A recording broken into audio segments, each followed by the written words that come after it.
Imagine perder tudo. Seu nome, sua liberdade, sua honra, por um crime que você não cometeu.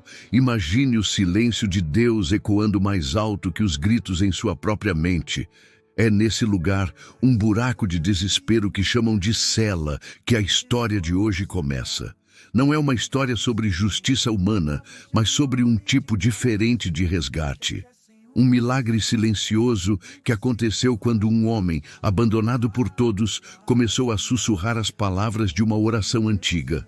Fique comigo, pois o que vou te revelar não está nos autos do processo, mas está escrito nas paredes da alma de um homem que foi liberto muito antes de as grades se abrirem. O nome dele era Ismael, um homem comum, um pai de família, um contador cuja reputação era a única herança que planejava deixar para os filhos.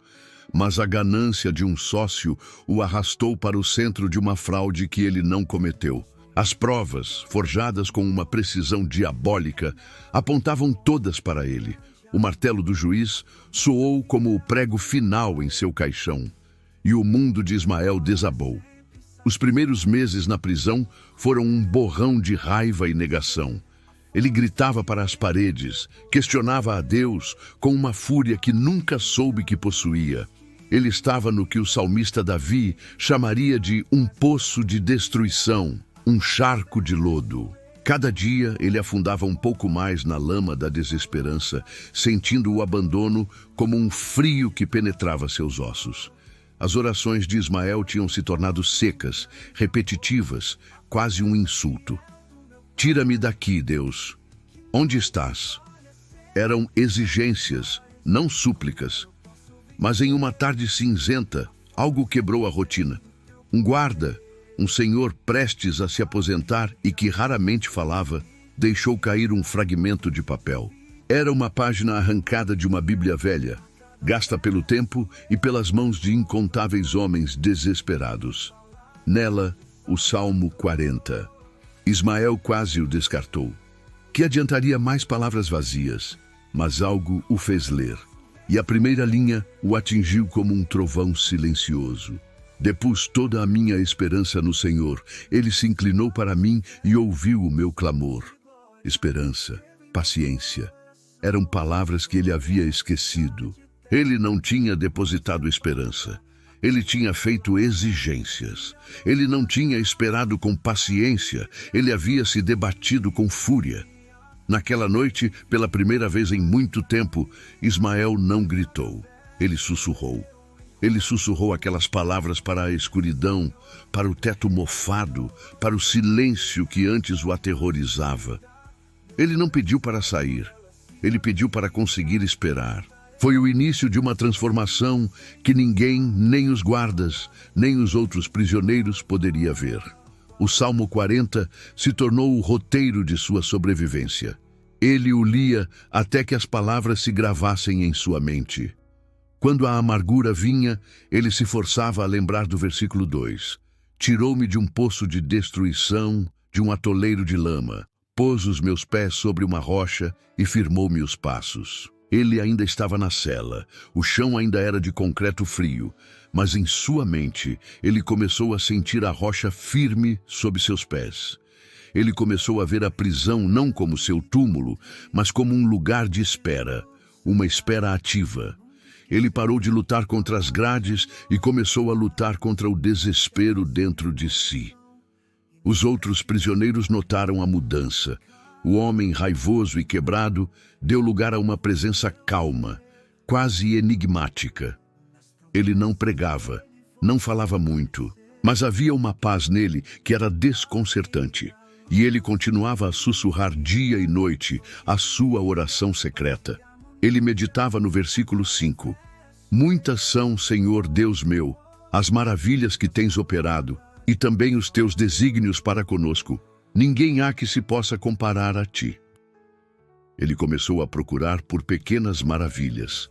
A gentileza rara de um guarda, o raio de sol que tocava sua mão por um minuto, a lembrança do sorriso de sua filha. Ele estava aprendendo a ver Deus, não na libertação que ainda não viera, mas na sustentação durante a espera. E então, algo extraordinário aconteceu. Não foi um anjo que desceu, nem as portas da cela que se abriram magicamente. O milagre foi interno. O versículo 3 dizia: pôs em meus lábios um cântico novo, um hino de louvor ao nosso Deus. Ismael percebeu que o cântico novo não era para ser cantado apenas na liberdade. O cântico novo era a própria esperança que nascia ali, no meio da dor. Era a gratidão no meio da escassez. Era a paz no meio da guerra interior.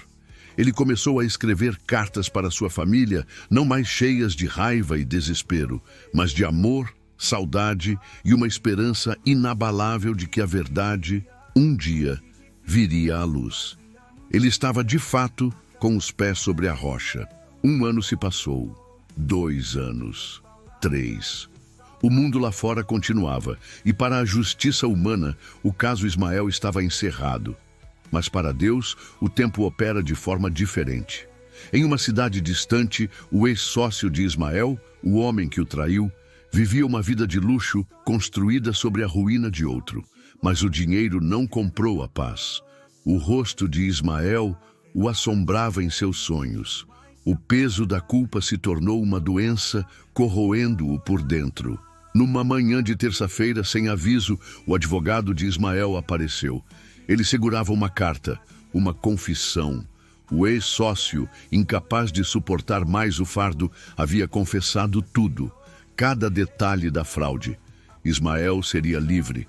A notícia correu pela prisão. Os guardas o parabenizavam, mas Ismael, ele estava calmo. A alegria estava lá, claro, mas não era a explosão eufórica que todos esperavam. Quando Ismael saiu pelos portões da prisão, ele não saiu como um homem que havia perdido anos de sua vida. Ele saiu como um homem que havia encontrado a eternidade dentro do tempo. Ele entendeu o verdadeiro milagre do Salmo 40. O milagre não foi a carta de confissão. O milagre não foi o portão se abrindo. O milagre aconteceu meses, anos antes, naquela cela escura, quando ele aprendeu a esperar com paciência e descobriu que a rocha firme de Deus não estava do lado de fora da prisão, mas dentro de seu próprio coração. Ele foi liberto da prisão do desespero muito antes de ser liberto da prisão de concreto. Aquele poço de destruição, por uma misteriosa graça, tornou-se o fundamento de sua nova vida.